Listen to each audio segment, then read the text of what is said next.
From sipping unlimited champagne and enjoying caviar at 40,000 feet to diving with manta rays under a starlit ocean, our return to the Maldives was nothing short of epic. In this episode, Taryn and I share the ultimate luxury travel experience. From flying both one of the world's best business class and then first class experiences to uncovering hidden gems like the day pass that you'll want to consider getting instead of a long wait in the Maldives International Airport. Whether you're planning your own dream trip or just want to hear how we turned points and miles into an adventure worth over $50,000, this episode is packed with tips, stories, and unforgettable moments. While this episode is a little on the longer side, I promise that just like our trip, the journey is just as amazing as the destination. Tune in to learn how to revolutionize your own journeys for a luxury dream getaway.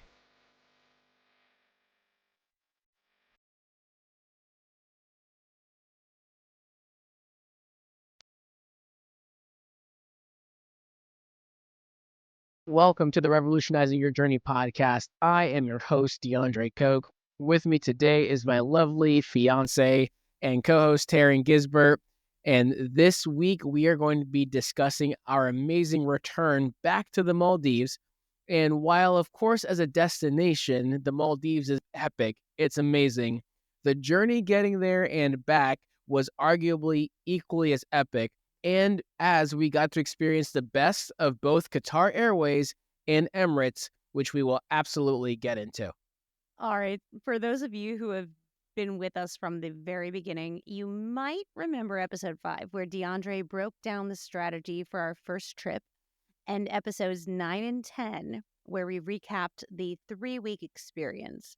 And spoiler alert, that's where he proposed and we got engaged.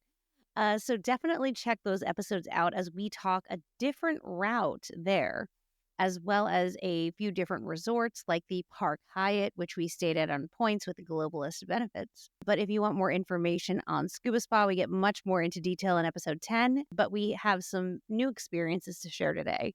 So if you're curious as to why we went back so soon, it's hard not to want to, I guess, but while we were there last time, we spent a week of diving over the new year above the luxury liveaboard scuba spa. And we met an amazing couple as well as a lot of amazing friends. And Claire and Mark, shout out to them. They were privately chartering the boat for Mark's birthday this year and asked us to join them and their other friends for the trip. And I mean, how do you say no to that kind of thing? I feel like I hesitated and was like trying to think about it, and you just said we're going. There's no questions asked. Like, we're doing this. And I was like, okay, I guess we're figuring out how to do this again. Pretty much, yeah. She literally invited us over the dinner table and it was like, you should come back this date. And I was like, yes. And you're like, well, we should discuss it. I was like, really? Do we need to? So just as a reference, this was not a free just, hey, come by and, stay for a week again on the boat. We did pay cash. So the Scuba Spa experience specifically was paid cash. It's actually because it was privately chartered, though, we basically got a group rate. It was about 30% cheaper than normal and almost probably closer to 50% cheaper than what we paid for the New Year's Eve rate when we actually celebrated New Year's 23 into 24 in the middle of the Indian Ocean, which was awesome. And so we're going to highlight a few different things, but definitely make sure episode 10 specifically, which we'll link in the show notes, is dedicated all towards talking about that scuba spa experience. They're very consistent. And so check out that episode if you want to learn more about scuba spa in great detail, and we'll break that down there. Okay. I know you'll want to start with the numbers breakdown first. So how did we, and I mean the royal we, aka, how did you do this, even though it has both of us, do on this redemption? Yeah, so this redemption was actually really close to how insanely good of a redemption we got the last time getting to the Maldives. And one thing I want to point out, I'm going to send you guys the numbers. I'm talk through the numbers here, but that does not include the actual cost of Scuba Spa. So everything that we're going to talk through is basically all the things that we redeemed from a point standpoint, what the real cost of those things would be.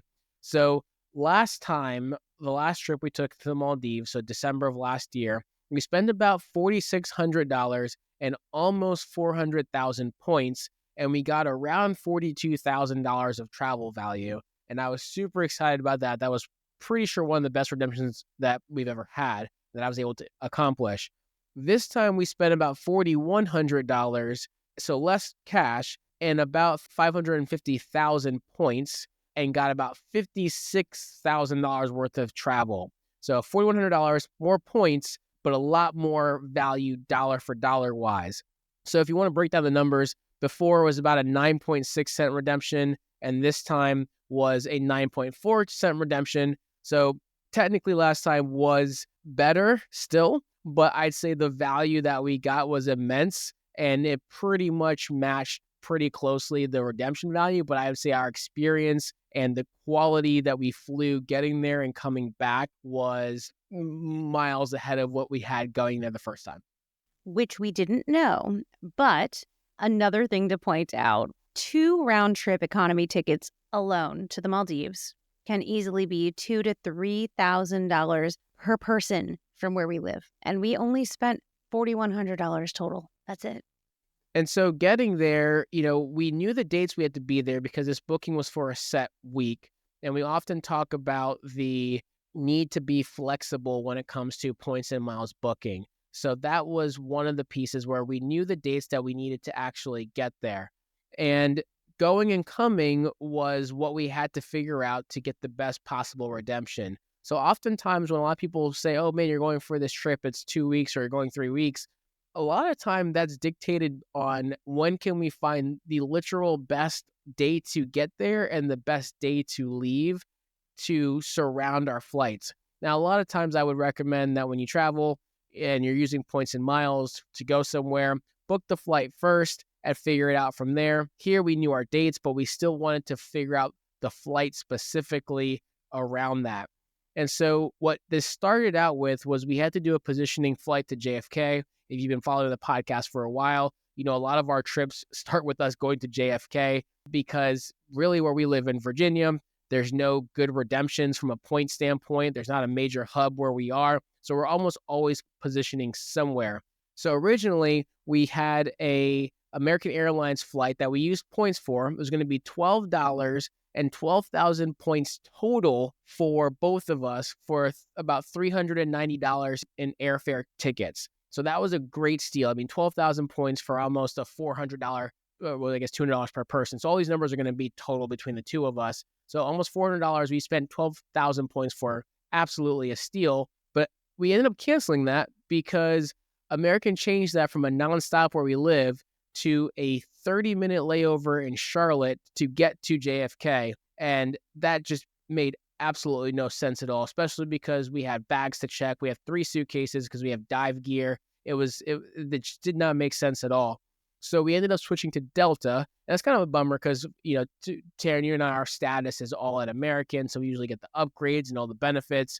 But we switched to Delta, and that ended up still being $12 cash, but 26,000 Delta miles, which I actually had a decent bank of kind of randomly accrued Delta miles. And that still was okay because that would have been closer to $500 in cash for both of us and only ended up being $12 out of pocket. And we saved about 15% on points because we do have a Delta Amex card. So whenever you have a Delta Amex, your point redemption values are 15% cheaper. Now, that being said, that was actually our worst redemption of the whole trip, which was about 1.7 cents. So it's still better than 1.5, not as good as 2, but it worked out for us. And we ended up going in JFK, we stayed overnight at the Hyatt Regency, JFK at Resorts World. And so Hyatt, obviously we talk about a lot on the show. We ended up using one of our free night certificates there. And the reason why we could do that is because the free night certificate's good for category 1 through 4 Hyatt properties. And so that alone saved us about $354, which includes a $25 daily resort fee that we would have had to have paid if we didn't use points or the free night certificate. So we had a full free night stay at a Hyatt property, which was really nice. And so, Taryn, we only stayed there for a night. This is kind of random because it's apparently like the only casino that's in New York City, even though it's not like in the city, it's by the airport. And so we saved some money on the free night certificate, but I think we kind of lost some of it in the casino part, which was a little fun. What do you think about the Hyatt there?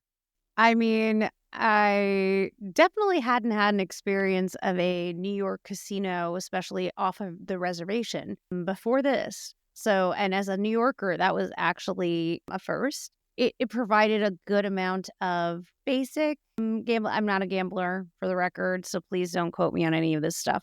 But they had some decent machines. Frankly, I'm glad it wasn't better because then it would be too enticing, even though, again, not much of a gambler. But the drinks and food were pretty nice, and it was really convenient of a location. Yeah, and one of the things I noticed, they had a steakhouse as their main restaurant, and I thought, oh my gosh, we're going to be paying $50 for a New York steak here, and as the only meal at this place because there's not really somewhere off property to go. But it was more of like an American pub style restaurant. I mean, they had some higher, more expensive steaks, but the food was really good at that restaurant that we had, so it was nice. I really liked it, and definitely would do that again. And we did that because our flight the next morning left at 10 a.m. And we really wanted to make sure if there was any delays, any issues, that we were there in New York and it would just be really easy to get to the airport no matter what. Mm-hmm. So we were super excited. We mentioned that our trip there, so getting to the Maldives, we flew Qsuites on Qatar Airways, which arguably is the highest tier, best quality business class, not first class, but business class product that you can get. And we were really excited. I thought that Qatar Airways had a lounge in the JFK, but I was wrong. They shared the American Airlines. They're all part of the One World. So they shared American Airlines' flagship international lounges. But what was cool is because Taryn and I are both One World Emerald status, which is the highest status with that One World Alliance, we got access to the Soho Lounge, which was a much nicer, very chill, a lot less kind of kids running around lounge of the three flagship properties. There is still one higher, which is Chelsea, which we have not been to yet, so that's on the bucket list. One day, goals. One day. So we got there early enough to kind of have some breakfast. Food was amazing, some drinks. Not really a lot to comment on it. We didn't stay too long, but Taryn, anything you have to comment on? I think you got maybe some wine from the dispenser there. Oh, yeah. They had a whole wine dispenser where you could have your chilled wine, different rosés, and different things. I mean, they had a really nice spread, although I want to get into the top lounge. I'm not going to lie to you guys. That is my goal, is to get into that top level lounge on a future flight from JFK because, I want to see all the lounges. I understand that. Well, let's transition to what I know we really want to talk about, which is Qsuites. And so before we get into it, I will say this. We booked Qsuites through British Airways by transferring our points from American Express. So this was an absolute steal. So in total, both tickets for Qsuites, this is about $20,000 worth of airfare, so $10,000 per person. We spent 140,000 points and $209. So that's 70,000 points per person, a little over $100 per person in cash for what is effectively a $10,000 plane ticket.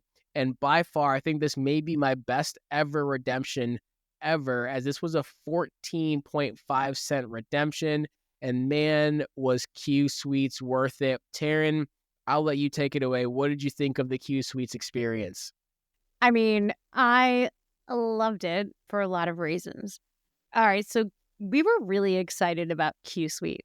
This is something that has been a bucket list item to get, especially sitting next to each other. And it's not super easy to get, especially for this kind of redemption. And it did not disappoint at all. I mean, we had private areas. We were snuggled next to each other. The food was fantastic. I mean, it was a excellent experience. Yeah, it was really cool. And we're going to talk through our Emirates first and business class experience on the way back. But I will say with Qatar, with Qsuites, that was the closest that we've actually been able to be together with no sort of barrier or anything in between us. And so in case you're ever booking, and I've been seeing this in some chats and Facebook groups, people ask us all the time, it's the seats that face backwards on the plane. So you face the opposite of the direction you're actually flying in, that actually are together. And you actually can book a quad. So Qsuites, you can do individual, you can do two people together. you can actually do a setup that's actually 4 people. So 2 looking forward, 2 looking back, all in a single space.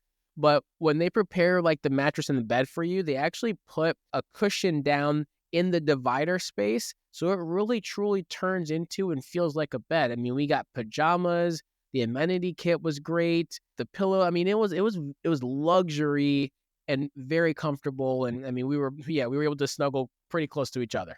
Plush blankets. It was the closest I've felt to being next to each other in the air ever, I think. Absolutely. And the Qsuites has a door. So you actually have a door on both sides where you can close the door.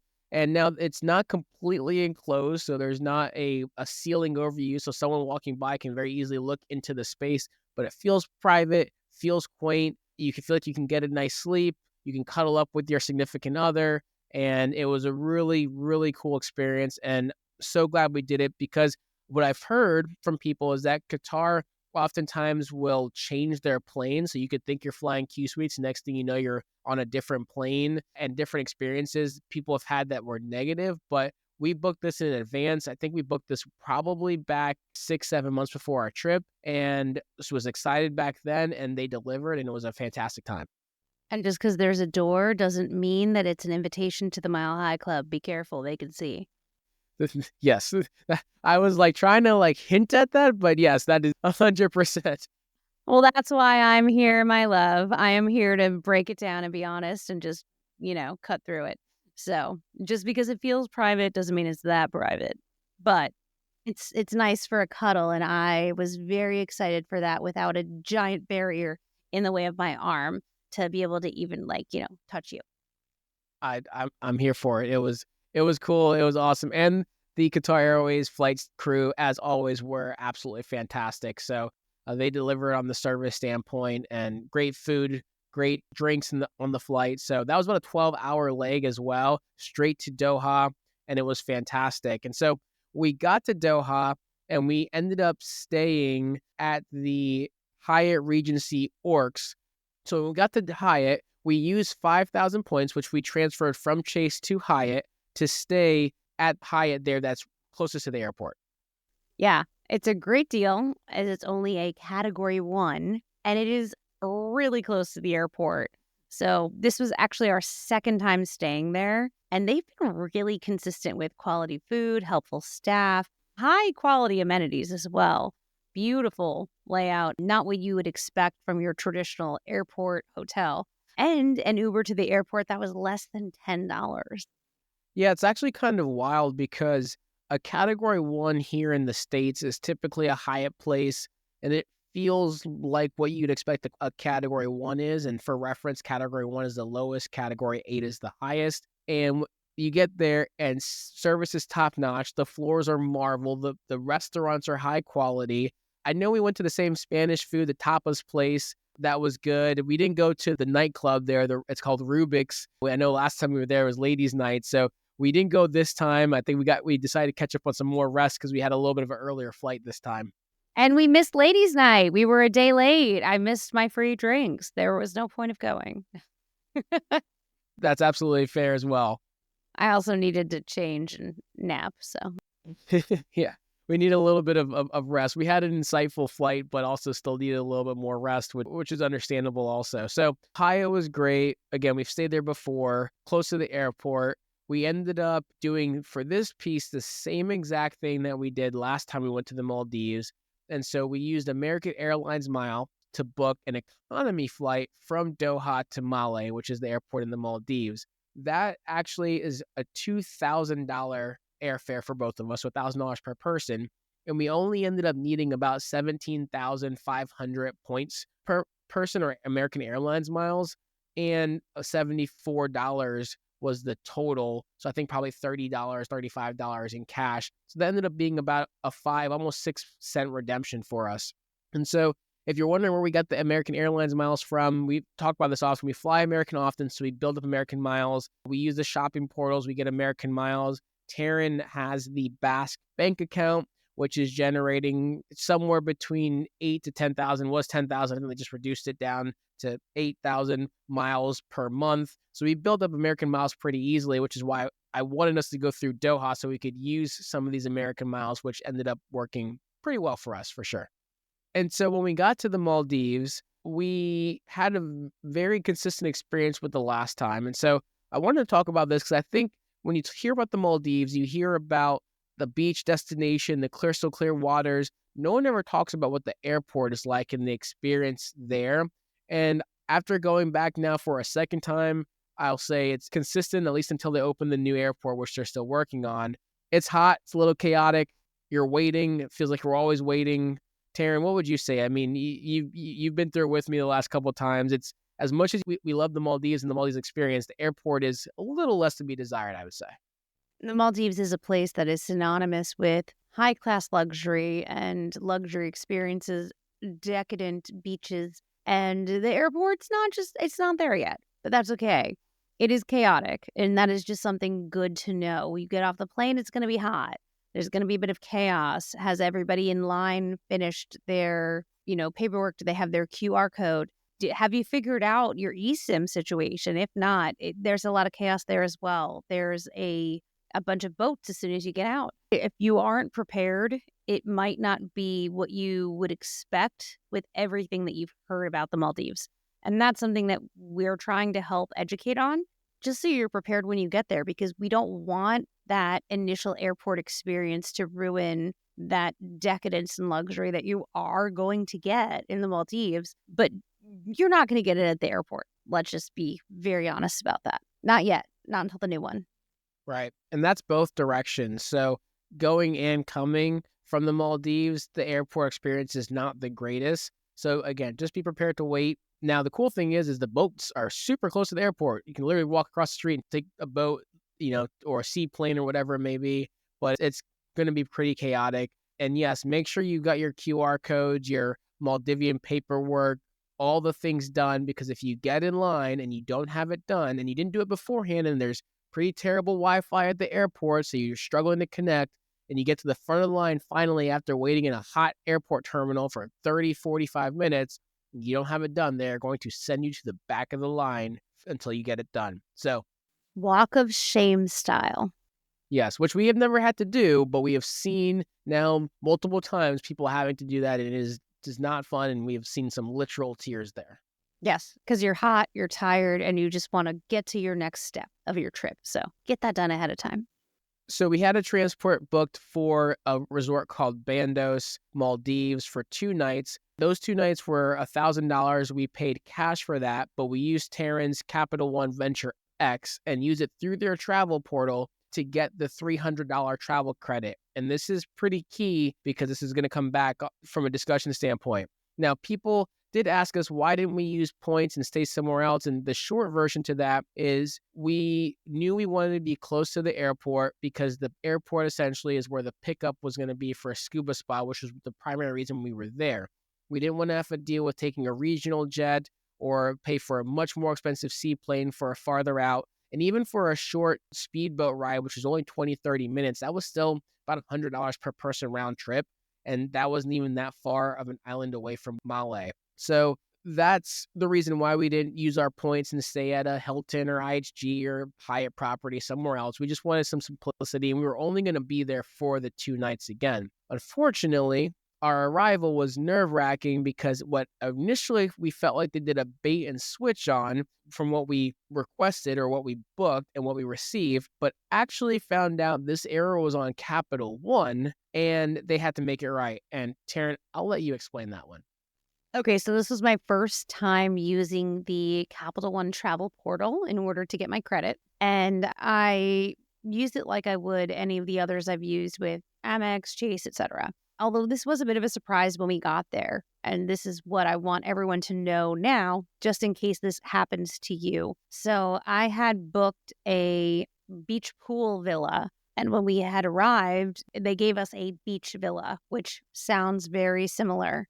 But if you see it, it is the difference of a studio apartment and essentially a brownstone in Brooklyn. Sorry, that's a very New York reference, but still, it is a lot of space versus a very small amount of space. So, And no pool. and we didn't get the pool, and we didn't actually even have a view of the beach. We were just proximity of the beach. But and our entire bathroom was outside, which I can deal with depending on where we are, but not a deal breaker. But it was just not the room that I knew we booked, because we were about to get on a liveaboard in a smaller room, despite it being one of the nicer suites on a boat. It's still small quarters. So this was kind of our opportunity to stretch out a little bit before we got onto the boat. And as soon as I saw it, I was like, this is definitely not what I would have booked. And there was quite a lot of confusion to figure out where did things go wrong. And luckily, because we did have an eSIM, we were able to make phone calls, all of those things.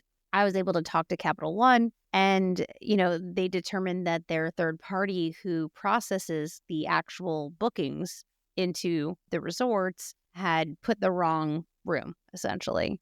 So it took a bit to get everyone together and to get this fixed. Unfortunately, it did kind of take most of the day that we were there, but they did provide a $100 travel credit for the inconvenience, and also allowed me to run my card for the price of the upgrade, which really was the room we were trying to book, or I thought I booked initially. So they refunded the $700 and gave the $300 travel credit. So, and these credits don't expire. So the good thing was they really did make it right. And I think that is one of the big things that I would say sets Capital One apart, is that I feel like their customer service was actually quite good once we were able to get in touch with them, explain the situation. And they did everything they could to make sure that we had the amenities that we had thought that we had booked and that we had paid for. So I'd say the main takeaway is, if you're going to use the Capital One portal, at least until they make any changes, just confirm your room with the resort directly ahead of time to make sure that they have you on the books for the right room, especially if you have an upgrade of any kind, just to confirm. And if there isn't, get that handled ahead of time, because I promise you, when you have to call a credit card company on an eSIM with a, Maldivian number, it adds a lot of confusion to the process, and it makes it take a lot longer. So, I wish that was something I would have known, because I would have checked that and I would have talked to them ahead of time. Yeah, and like you said, I mean, that was probably the only thorn in our entire trip, because that was a solid 2.5, maybe 3 hour segment of time after we got there. And that pretty much cost us our entire first afternoon and evening. So we didn't even get to see the sunset, get to enjoy the beach or anything like that first evening. Obviously, these are first world problems. But again, we wanted to make sure that we were able to get the value that we requested. And as you said, right, we thought we had something, and Capital One, or sorry, Bandos, the resorts, showed us. They said, hey, look, this is what you have, so this is what we gave you. But I do like the fact that Capital One said, you know what, we'll pay for the upgrade so you guys get what you thought you basically paid for and booked. But what we did, what we did pay for. Yeah, what we paid for. And now, I know you said that you ran your card. They had the option to pay themselves, but it was just getting too complex trying to translate the discussion with the staff, and basically just made it easier for you to run your card. And we technically got the points and everything too. You ran your card, and then they just reimbursed that, which simplified it. So like you said, kudos to Capital One for stepping up and making that right, and definitely helps impact the thought process on using that level of booking again. Yeah, just the only caution is just double check ahead of time. But otherwise, and especially if you don't have to worry about an eSIM and other complications of trying to contact them, they'll make it right. Hey everyone, I hope you're enjoying this week's episode. DeAndre here, and I just wanted to interrupt briefly to remind you of two things. First, be sure to sign up for our newsletter, where we give you direct access to travel updates, news you'll want to jump on in the points and miles world, and our continuously updated card offers to maximize your travel rewards, often before they're ever mentioned in the show. Also, if you didn't already know, we have a private Facebook group where we share news as it breaks, ideas, and other things that don't make it into the newsletter or show many times. And that's the best place to get your points and miles question answered directly by me and other travel enthusiasts. Both of these links will be in the show notes. Now, back to the show. Now, overall, Bandos was an interesting resort. Found out it was actually the second oldest resort in the Maldives. I think it was 40 or 50 years old, maybe 50. It's over 50 years old because they had their shirts to say 50-year celebration like 2 years ago. I think they said it was built in like the 1950s, so Yeah.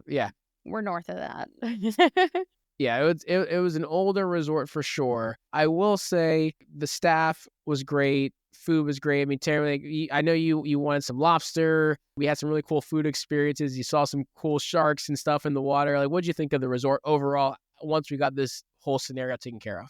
Once we got it taken care of, it was nice to be able to explore. It's a really walkable island. There's a lot to kind of see just taking a little lap. It's actually very child friendly, which normally not our destination, but in case you are looking for something that is family friendly, that is not far from Malé, it's actually a really good option with all inclusive options. They actually had an amazing sound system for their nightlife. It was so amazing. Like they were doing like their kids DJ experience, and we were trying to just get a drink and get out because we were not trying to be around for the kid experience, but they were using like smoke machines and I could hear the bass and I was like, oh, I'm excited for adult DJ night because, like the kids night was lit and the adult night did not disappoint at all. I'd say the only question was like, if the DJs have feelings. And that's a joke. I'm sorry.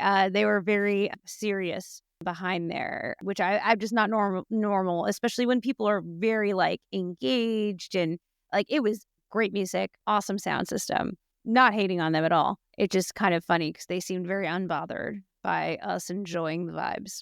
So if you know Tara and I, we like to enjoy some pretty incredible travel experiences in general, nightlife, all those different things. We've been to amazing clubs in Ibiza, Dubai. We did EDC Vegas, which is 500,000 people this year. So we know great sound systems, great DJ, great entertainment. Absolutely was blown away. Sound system, like Taryn said, I don't think we could find better in the Maldives. It was that unreal. But like you said, no fist pumping, no head nodding, I've never seen a DJ with no energy. Now, I critique DJs pretty intensely because I had a background in DJing.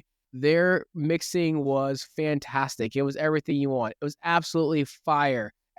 People were dancing. The songs, selection, 10 out of 10 across the board. No energy from the DJ. That's not necessarily a bad thing or critique, but just kind of weird. But, we know what, we had a great time, great night, a lot of drinks that night, but it was a good time overall. And it seems like they're making a lot of really great renovations right now. They had a lot of areas that were closed off, and the food where it was open was great. They had teppanyaki. They had an amazing steakhouse. So even though Bandos is the second oldest resort in the Maldives, it actually still had a lot of really great things to say about it, as not just the price point. So if you're looking for somewhere to stay for maybe a night or two, especially before you move on after getting into Malé, it could be a good option. Yeah, one of the things I'll point out as well is the cash rate for some of their lower cost rooms was like 170 to 220 a night. And compare that with 1,500, 2,000, 1,200 a night at a lot of other the big name resorts. Now, again, luxury is going to be different, but if you're looking to be there, have a kind of a lower cost cash stay, that's a place to take a look at for sure. And they have all-inclusive options, and their food was actually really good. Their spread was very good as well. So this could be a really good budget option for you, family, or just couple trips in order to get the Maldives experience without breaking the bank. Absolutely. And so after our 2-night stay there, we then transitioned and got picked up by ScubaSpa and brought aboard the liveaboard there. We're not going to spend too much time talking about ScubaSpa just because we had literally an entire episode dedicated to talking about what that experience was like. And they're very consistent with the level of service they brought. That's back in episode 10 again, and we'll go ahead and link that in the show notes. At a high level, if you're wondering what it is, a liveaboard, it's basically a ship that we stayed on for an entire week from Saturday to Saturday. It's not huge. It sleeps 26 people and has 26 staff. And so I believe it's one of, if not the only liveaboards in the Maldives that has a ratio of one staff person to guest. And so they really look to have a nice level of luxury. Again, we're not going to spend too long on this, but Taryn, a couple of the highlights we had from this that was different from last time, what would you say? I mean, it's consistently luxury. If you are looking to do a live aboard, this is essentially like the yachty version of it. And I can never go back now. So they're extremely consistent, excellent service, excellent amenities. But we did have some different experiences this time than last time. Yeah, one of the things that was most magical. So, Terry and I were both divers, so love diving, and so it's called ScubaSpa because you can go there and dive. You can go there and literally spa every single day because they have a full spa on board, or you can do both. We enjoyed mostly diving, although we did have a spa afternoon, which Taryn got to enjoy last time. This was my first time getting a massage, which was incredible. But I don't know. Taryn, would you agree probably one of the best highlights was the night dive with the manta rays? That was so special and was very different. This was not something that Scuba Spa has offered. And according to the people on the dive team, it's only something they started offering a couple of weeks before that we were on the board. But it's a whole night dive it's shallow, but it's right under the boat using the amazing lights behind the boat in order to get all of the plankton up there. And then the mantas just danced right over our heads. We had flashlights, and I was like ducking a couple of times because there are strip club rules, as Hassan would say, where they can touch you, but you can't touch them. And it's also bad if you touch them because you don't want to touch anything that's, in nature, because we have to have respect. We want to leave it better than where we found it. Leave nothing but bubbles, or leave it better than you found it. So it was incredible. They were not shy. They were not afraid of us. And it was like pure magic having mantas just like right here next to your face and just doing like somersault. It was incredible. Yeah, it was amazing. We lucked out really both trips. So last time, like Taryn mentioned, they put a giant halogen spotlight and pointed towards the water in the back of the ship, attracts plankton, and it's hit or miss. They could do it and nothing could show, something could show. And so last time we went, a whale shark showed up and started feeding. Actually, multiple whale sharks started feeding on the plankton. And that time we jumped in and snorkeled with the whale shark that was there. This trip, the night they lit up for the whale shark, nothing showed the entire night. And they actually, if it came at 3 a.m. when everyone's asleep, they would wake everybody up so you could experience it, and never happened. But on the night they lit up for the mantas, we waited and waited, nothing happened, and then boom, one manta, two manta shows up. We all rush onto the dive boat, strap our dive gear in, and it's almost like Navy SEAL, like go, go, go, go, go. Everyone in the water jumped in, and then we just literally sat on the ground and watched mantas dancing in front of us, like Taryn said. So actually cool, incredible experience, and one of my top dives ever. It was so fantastic, and you're in the black of Indian Ocean at night, and you just have these giant manta rays just dancing in front of you. It was absolutely phenomenal. One of the most amazing experiences, especially even if you're a newer diver, if you've never done a night dive, this was a lot of people's first night dive. And maybe it shouldn't be because it might set your expectations a little bit high. But this was a lot of people's first night dive, and it was totally different than your traditional night dive. The way that it was set up, the way that it happens, it is very magical. I highly recommend it in case, you're kind of dipping the toe in a night dive or just, looking to try something different. And it was, again, incredible experience, top to bottom, again, with ScubaSpa. That was us, again, Saturday to Saturday. They dropped us back off at the airport at 8:30 in the morning, but our flight wasn't until 6:30. So this was a little bit interesting. PM.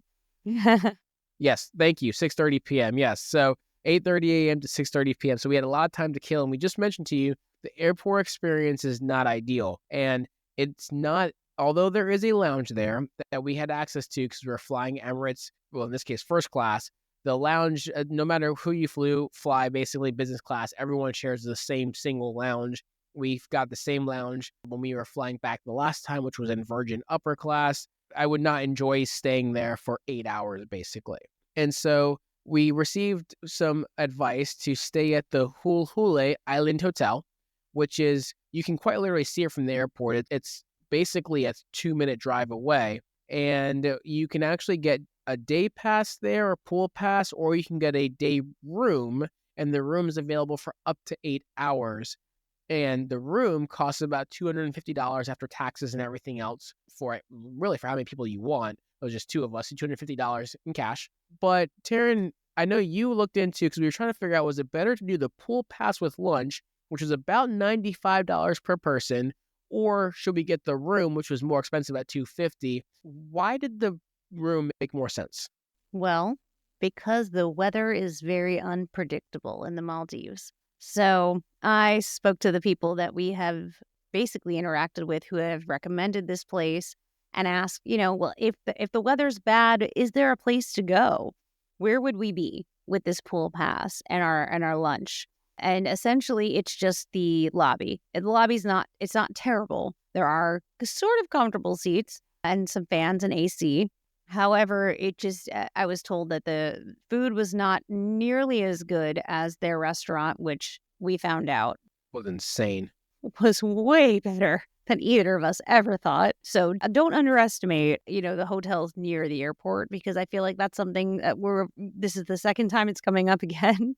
And I've done it. And not every place near the airport is not excellent, because this was great. But it just made more sense based on the value of the meal, based on the options if the weather wasn't good, which is really unpredictable in the Maldives. And that was why I was like, I think it would be better for us to have that and to have the option to take a nap, take a shower, repack some stuff versus just kind of being stuck in a lobby. And that actually is exactly what ended up happening, because when we got to the airport, the moment, actually, no, the Hule, their transport picked us up. Again, it's a 2-minute drive. It might be maybe 90 seconds. 2 minutes is probably a stretch. When we got under the overhang, a monsoon came through. I'm talking like chairs moving sideways. It was absolutely wild. So like a pool day was not in the cards at all. And so it was great that we booked it in advance. And by booking in advance, literally the day before, while we were on the boat, I think we were sitting in the jacuzzi on the boat, I was messaging the hotel on WhatsApp, and they gave us a reservation for the room. I will say this. I walked into this, I was like, man, I'm going to spend $250. This is going to just be whatever for 8 hours. The room and the hotel was way nicer than I think either of us were anticipating for what we paid. Oh, yeah. Like, it was kind of an unreal level of nice. I mean, service was great. Everything in service in the Maldives has always been fantastic. The room was great. The location of the room was amazing. It was right, basically a beach side, like open your door and you're at the beach. Granted, it was monsooning, so we didn't really go out there, but that was fantastic. There's a bar, there's a full pool, of one of the largest hotel gyms I've ever seen. And then the buffet for lunch was absolutely unreal. Taryn, you're the foodie. I'll let you talk about the buffet.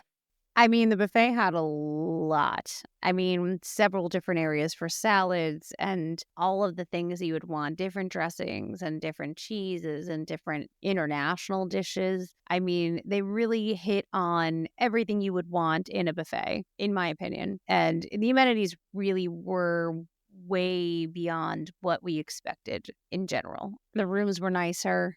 Every amenity was nicer. I mean, this restaurant where we had this buffet had like 15 desserts, including like 4 different ice creams that you could scoop on your own with different hot and cold, toppings. It was much better than what I had been led to believe as like, oh, this is a good place to go where you can get an alcoholic drink if you get a pass, because that is one of the benefits as well, because there's not a lot of places in Mali that actually serve alcohol. So this is one of those locations. So we were like, okay, well, we can go by the pool. We can maybe have a bed if we need to stay there. We can get a cocktail. It was so much more than that. And from what I've heard, the pool package does not include the amount of food or the kind of quality, and it's not as worth as much money. And the food at the buffet was fantastic. It was a bit pricier, but in my opinion, it was very much worth it, especially if you've got time to kill and you're going to be there. And we also saw that a lot of the people who work in the airport, I'm assuming management, also had access to that buffet where we were, where the food was just fantastic.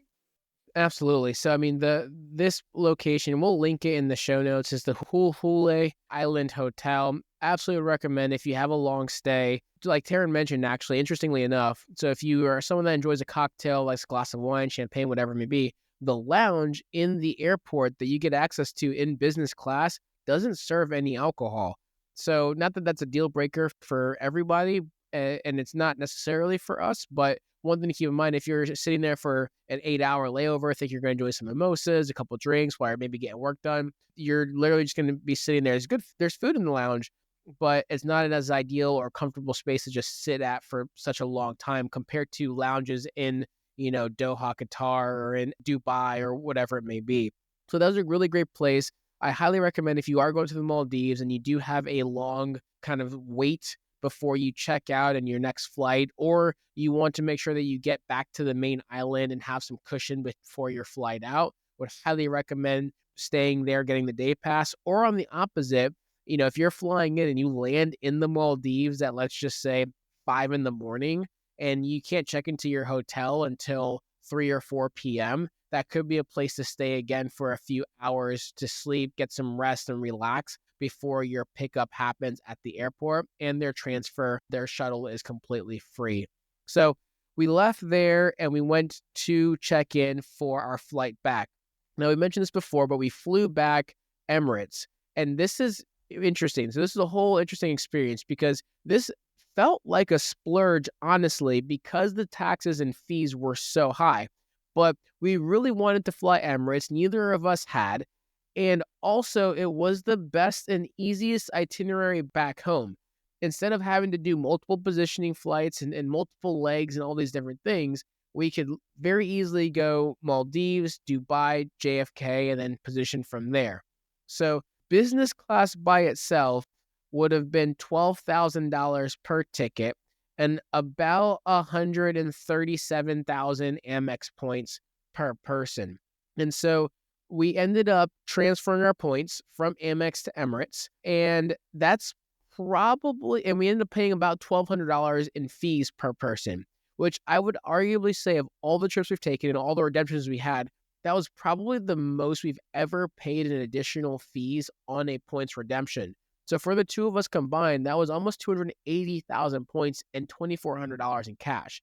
Remember I said that the whole trip, we spent $4,100 in cash. 2,400 of that was literally just booking this one flight back home, or these two legs basically.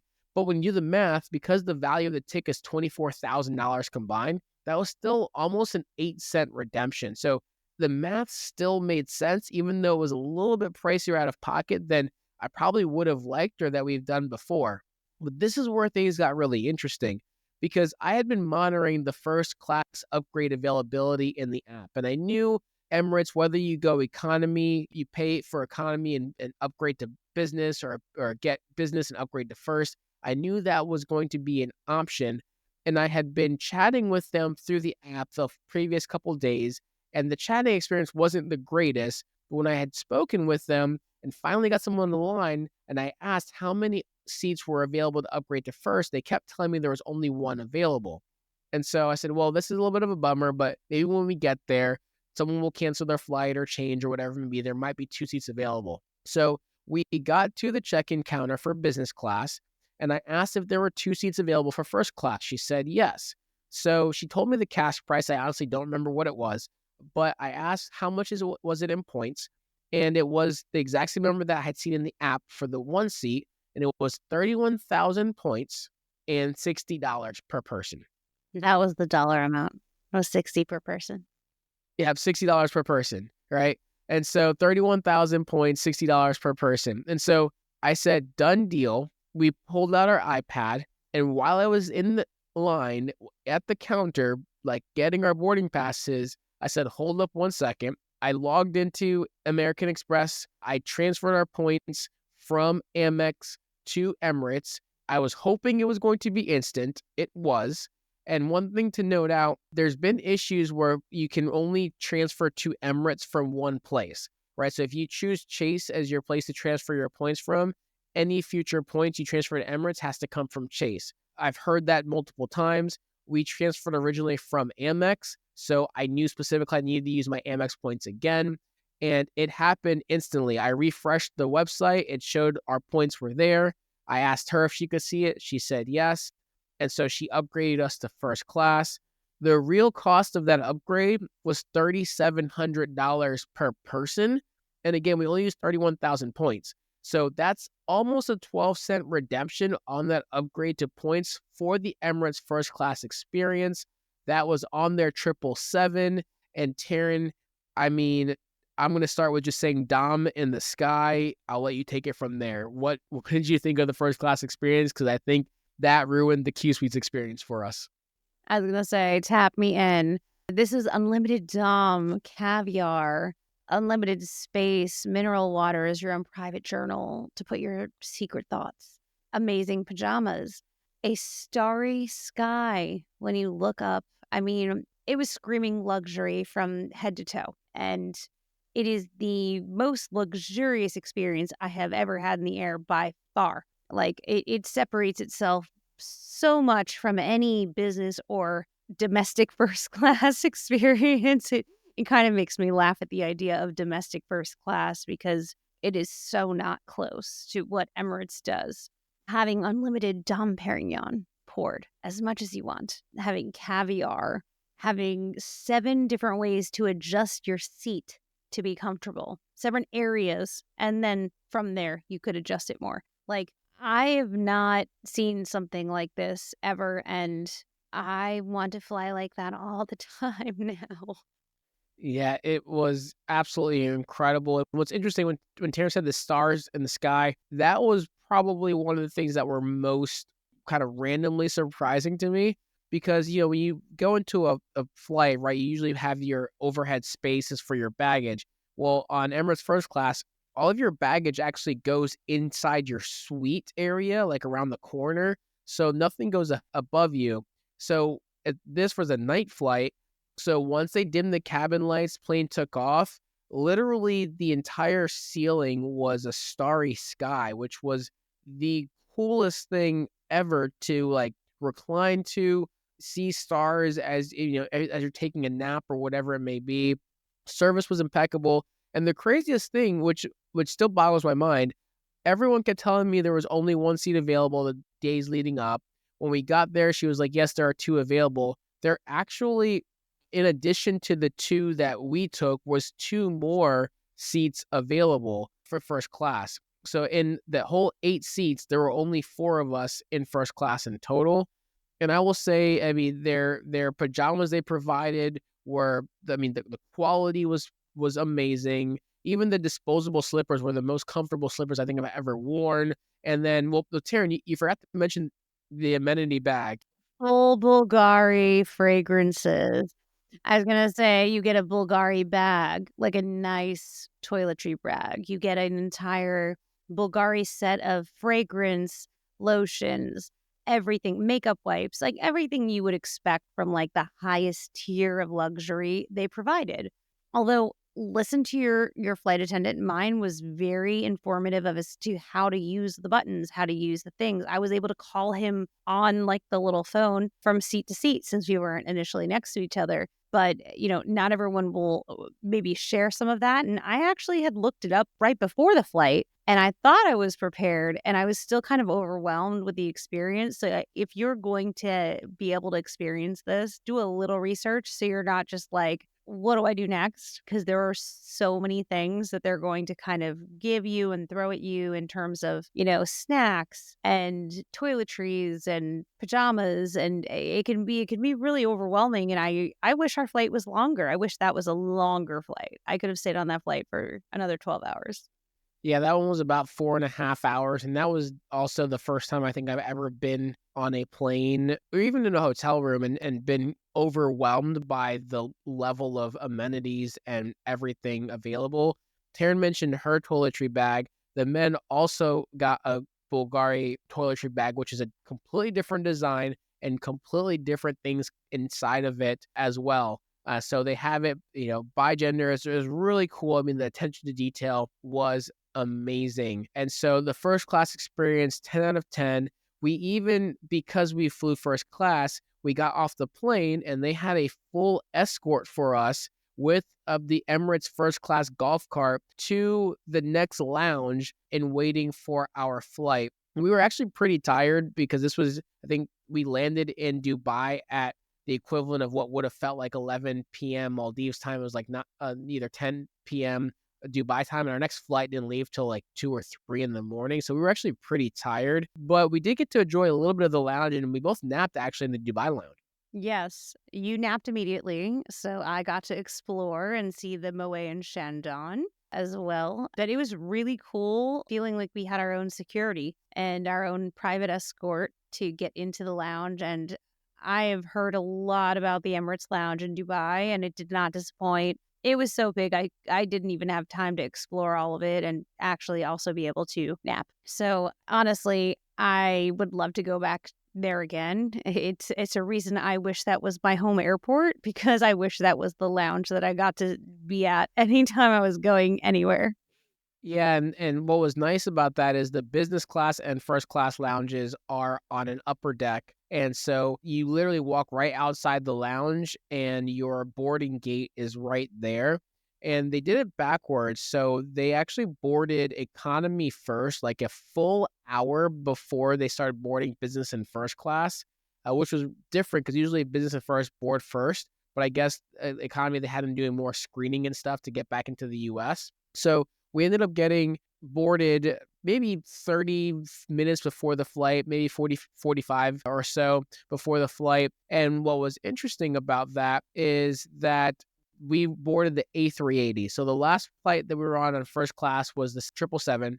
This was the A380. Now, ideally, the A380 is still the experience that we want to get first class on, because that's the plane that's got the famous shower in the sky. But we were business class still. This is a double decker, and the entire upper deck of the plane, the front of it's first class, and the whole rest of the back is business class. And then there's the bar in the back, which we'll get to as well.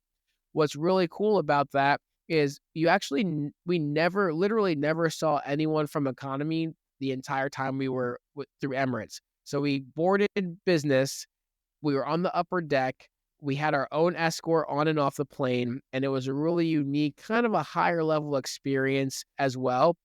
And although we were spoiled from the previous first class experience, this was a 15-hour flight in business class. And I will say it was still top notch. And again, there's a full service bar on that plane.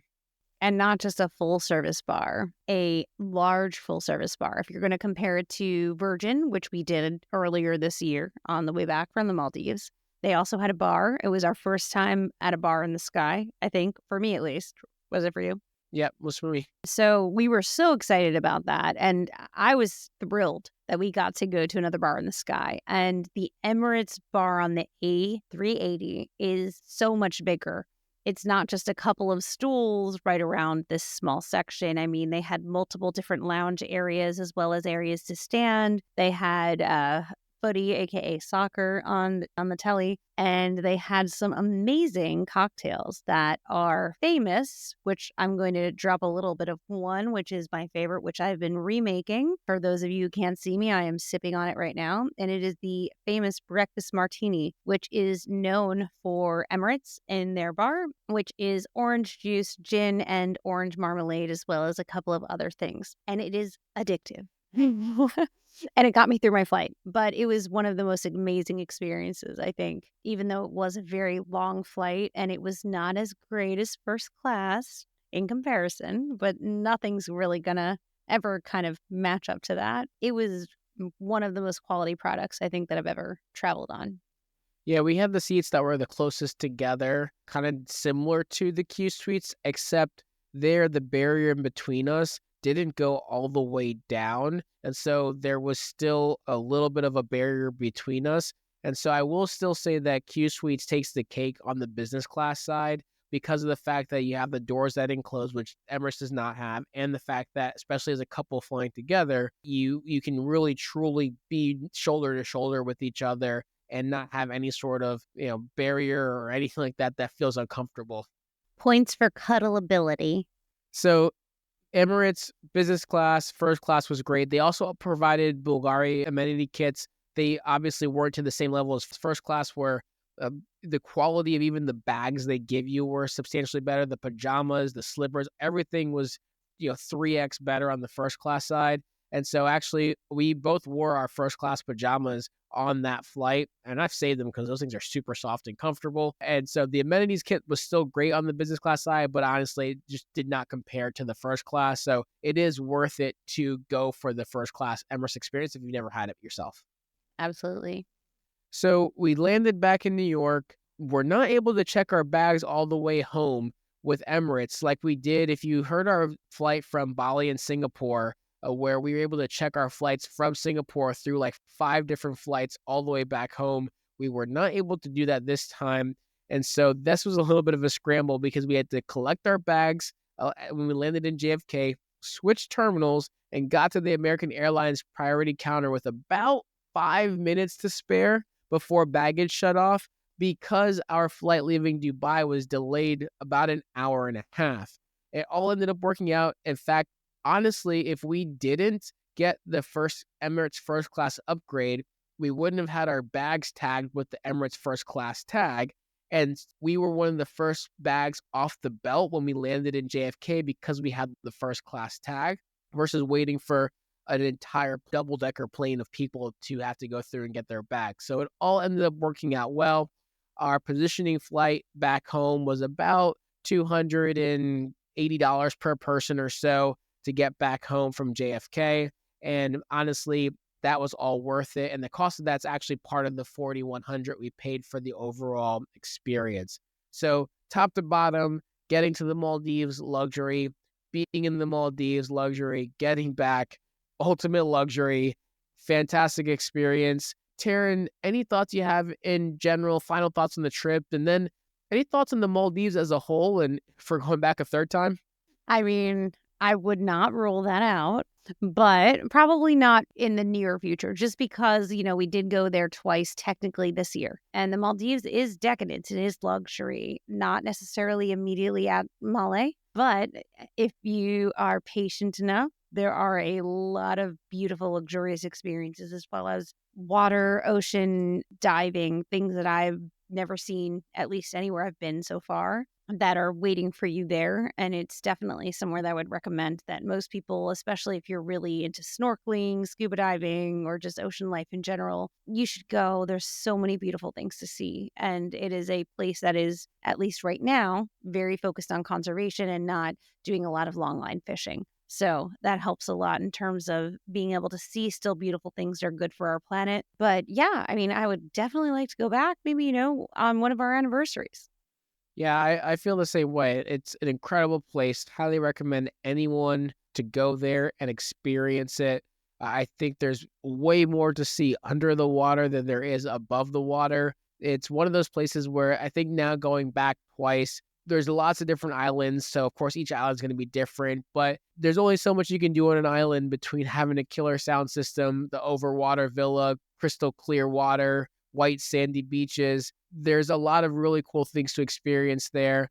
But I think we've pretty much seen the best of the Maldives, both between our diving and our stays. And so I'm excited to see more parts of the world. And yeah, some place to definitely come back to in a number of years. But I think going there twice, seeing is pretty consistent on expectations. Definitely glad we have those experiences and looking forward to what's to come.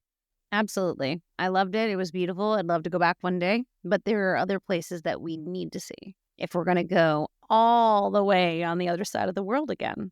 Absolutely. So don't forget, if you're trying to figure out if your point redemptions are valuable enough, we've made it even easier for you with the points redemption calculator on the Boldly Go website.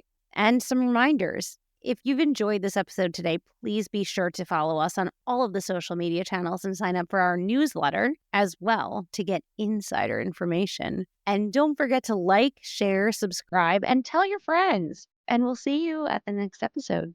Take care, everybody.